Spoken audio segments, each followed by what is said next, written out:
Hello, my friends. I wanted to talk to you about the Vapula that I just repaired. Now, I'm in Las Vegas.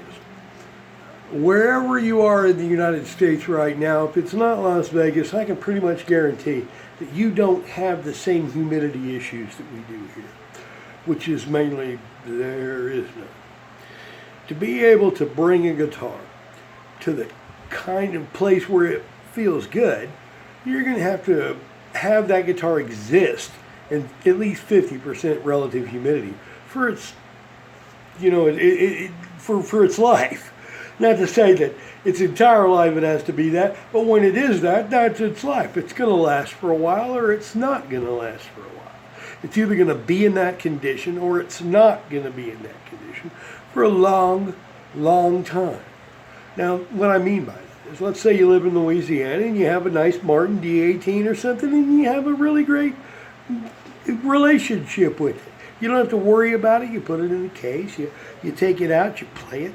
If you're out with your friends by the campfire and you're jamming all night long, and suddenly somebody thinks you're really good looking and they take you back home, you can leave your D18 laying against a tree, and nothing's gonna happen to it unless somebody steps on it, right? Okay, that's not the way it is in Las Vegas.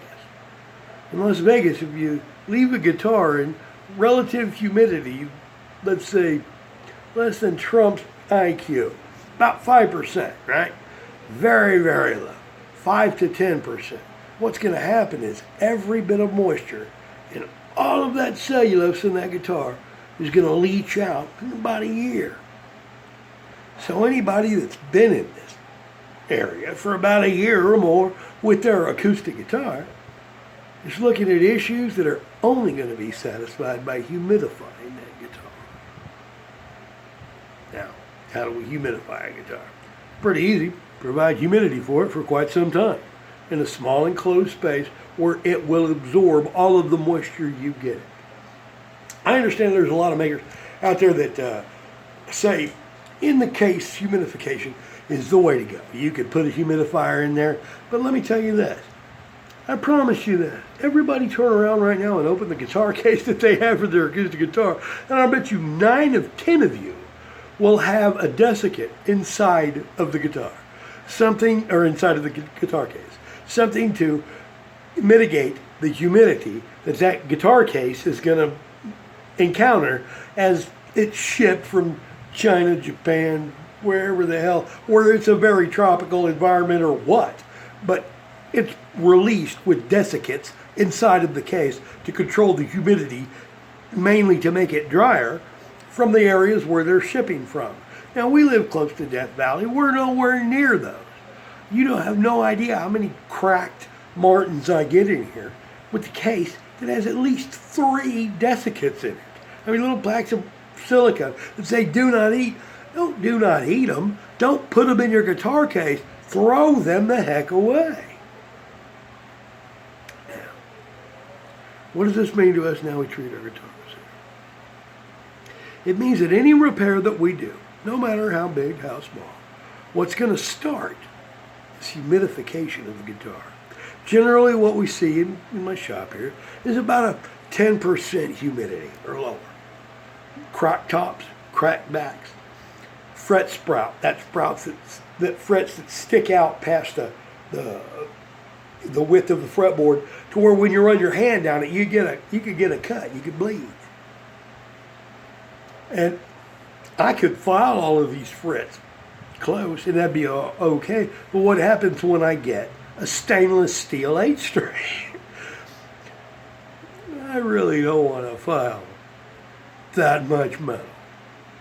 So, it's important for that guitar to be humidified and that humidity to take away the fret sprout that you see on that guitar.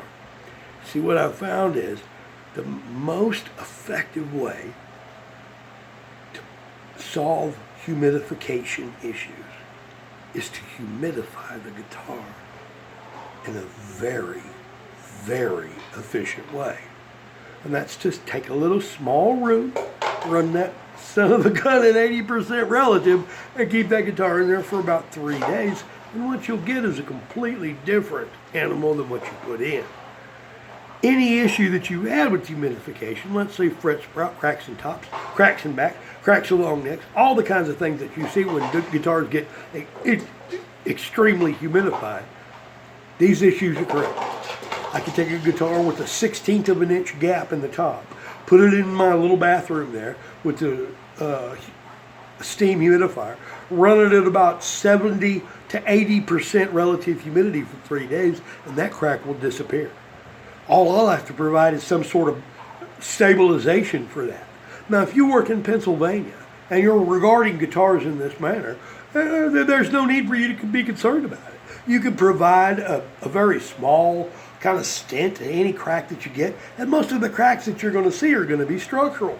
It's going to be a problem with something taking a hit. It's not so out here. The cracks that we see are from dehumidified guitars.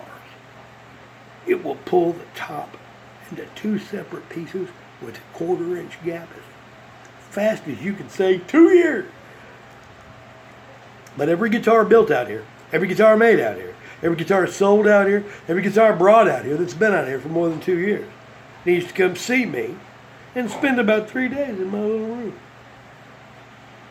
Now back to the Vapula.